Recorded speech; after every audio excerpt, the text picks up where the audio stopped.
une fois de plus un vrai désaccord. Il faut revenir à l'histoire, là encore. Réforme Touraine. Négociation de l'accélération, effectivement, de la durée d'assurance pour avoir sa retraite à taux plein. En échange de cet effort, les organisations syndicales obtiennent la création du compte personnel de prévention de la pénibilité, avec 10 critères mis en place sur la pénibilité. C'est un échange. Donc c'est la parole de l'État. Qu'a fait le président Macron en arrivant au pouvoir? C'est de supprimer ce compte et d'en supprimer 4 prises en compte de critères de pénibilité, qui sont les critères ergonomiques, donc charge lourde, posture difficile et vibration, et risque chimique. Il les a supprimés, c'est-à-dire que donc on a un problème de parole de l'État quand même, c'est-à-dire que quand les organisations syndicales, et c'est un problème profond, négocient, concertent sur une loi et disent finalement elle est équilibrée, 3 ans après, il est totalement déséquilibré et du coup, il y a quand même un problème de parole d'État, nous semble-t-il. Donc ça, c'est le premier point. Donc, c'est-à-dire que les charges lourdes ne sont pas prises en compte. Pourquoi? Parce que les patrons, ce qu'il faut appeler un chat, on dit c'est très compliqué. On n'arrive pas à suivre individuellement. Si effectivement, on arrive à avoir des charges lourdes, il faut les mesurer, les chronométrer, on est incapable de le faire. Donc, comme le gouvernement de l'époque a écouté plus des patrons que nous, il a supprimé les critères. Voilà, c'est ça qui s'est passé. Nous, on a fait des propositions au gouvernement très précises à ce sujet. Puisque les employeurs ne veulent pas d'un comptage individuel, faisons un comptage par branche. Demandons aux branches professionnelles de décider quel métier rentre dans ces critères ergonomiques. Est-ce que, par exemple, je dis le carreleur ou le menuisier, oui, est-ce qu'il y a des charges lourdes ou pas? Donc dans la branche, on décide que le menuisier a des charges lourdes, donc il a un droit automatiquement des points de pénibilité.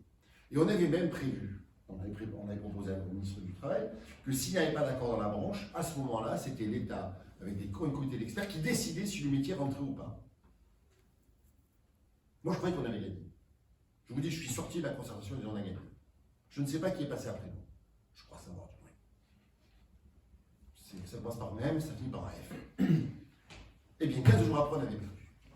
On est revenu sur, pour pouvoir droit à une retraite anticipée, il faut être malade. Alors ça veut dire qu'à 62 ans, vous aurez une visite médicale. Et le médecin vous dira du travail, alors il faut d'abord en trouver un, qui s'en dira d'ici, voilà, il faut en trouver un, qui vous reçoit, qui va vous dire, ah, vous ne pouvez plus travailler, vous êtes vraiment cassé par le travail.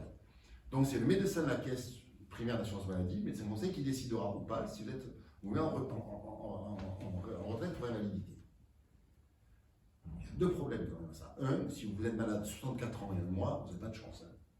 Alors, finalement, vous avez un métier pénible, vous n'avez pas de chance parce que du coup, alors là, il n'y a aucune réparation, vous êtes déjà en retraite, tant pis pour vous. Deuxième truc, c'est qu'il y a une inégalité flagrante de traitement entre salariés. Parce que le médecin du travail d'Avignon, ce n'est pas le même médecin du travail que de Lyon. Et donc, pour les mêmes mots, vous n'aurez pas la même réponse. Donc, il était facile de réintégrer les critères, ce que toutes les organisations syndicales demandent, pour faire effectivement, vraiment de la pénibilité un enjeu. Ça n'a pas été le cas. Alors là où je vous rejoins, Madame la députée, c'est qu'effectivement, nous, à l'UNSA, nous pensons que le travail ne doit pas tuer. Et donc, l'espérance de vie est importante. Donc, il faut sortir les salariés de la pénibilité. Il faut effectivement penser les secondes parties de carrière. Il faut modifier les comportements des employeurs et des salariés. Et là encore, nous aurions préféré avoir de grandes lois sur ces sujets-là, donc qui ont des répercussions sur les retraites, plutôt qu'effectivement cette mesure punitive. On aurait dû, effectivement, faire comme dans certains pays du Nord, où on dit à des salariés, ben écoutez, on va investir sur vous, sur la prévention et aussi sur la formation, parce que vous ne pourrez plus être couvert à 40 ou 50 ans.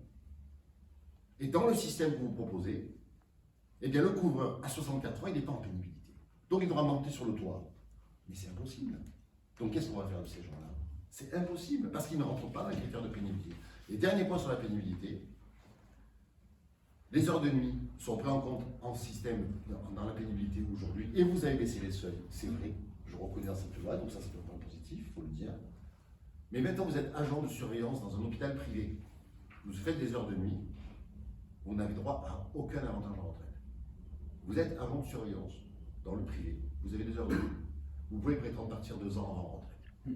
Je ne suis pas sûr que ce soit l'équité et la justice. Nous avions donc demandé que la pénibilité soit prise en compte de la même façon pour les agents de la fonction publique comme du privé, et ça nous a été refusé là encore. Et ça, c'est une injustice flagrante, c'est pour ça que je la pointe, Parce que si on veut un système retraite juste, eh bien, il faut tout remettre à plat. Et pas que l'âge et la durée. Autrement dire, Et après,